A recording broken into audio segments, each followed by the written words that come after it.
Have you ever wondered how to make money from your drone? Well, I'm going to show you how I make around $2,800 per month from my drone and how I got my customers so you can follow the same plan to turn your drone into a business or an amazing side hustle. G'day friends, in this video I'm going to show you 7 simple steps you need to follow to earn money with your drone, and it's not that difficult. If I can do it, anyone can do it. For those of you that don't know me, my name is Brett and I'm a real estate photographer, and I have been for around 10 years, and I use my drone all the time. Make sure you stick around until later in the video, as I have a freebie for you as well that will help you with all of this. Let's get started. First up, get a drone and get a license. Now this seems obvious, but let me explain a little bit further. Everyone thinks when you're starting out that you need to get the latest and greatest drone. This drone here is a Mavic 2 Pro, and although I did buy it as an upgrade to the Phantom 4 that I had before it, it's still a great drone, although it's 3.5 years old. All you need to get is a drone that can handle a bit of wind resistance and will shoot 4K. And that's a good starting point. You can upgrade later as you start earning more money. In Australia, make sure your drone is under 2 kilograms and more than 500 grams, and then you can get an RPA operator accreditation with CASA, which consists of an online license application, which is free and it's pretty easy to do. After that, it's just a refresher every year and a drone registration of around $40 per year. Now this drone I bought in early 2021, and it has made me just over $106,000 in 3.5 years. Not bad for a $3,000 outlay.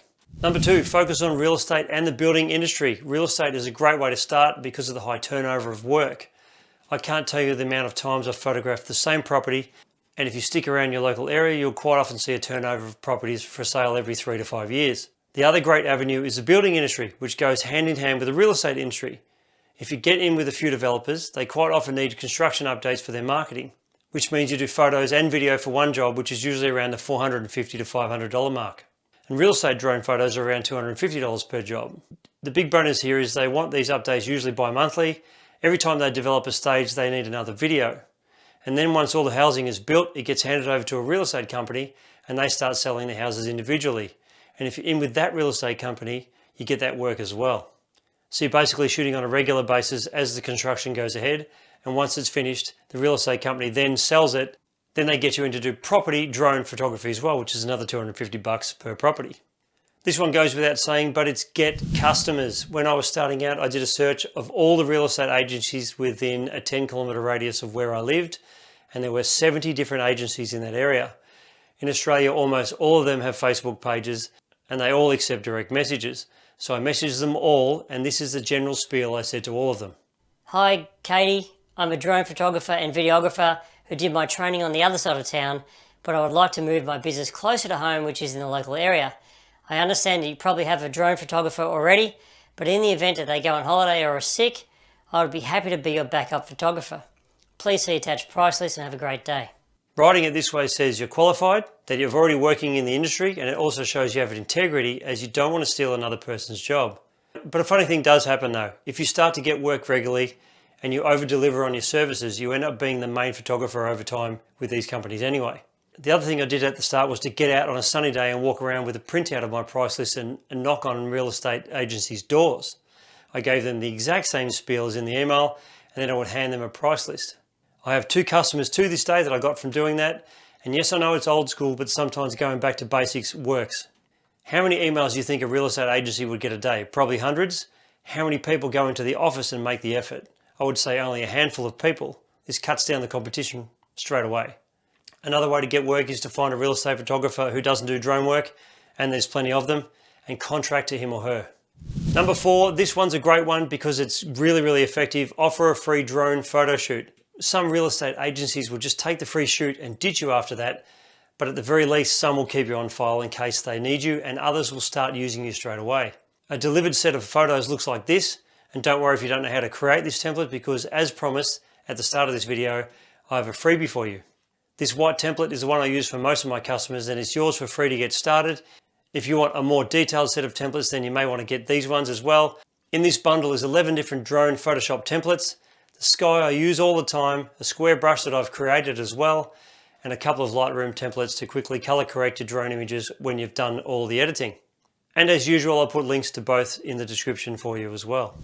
If you're doing normal real estate photography, you have to be at someone's house at a specific time because you need access to the inside of the house. But when you do drone photography, you shoot from the street. You don't enter the property at all.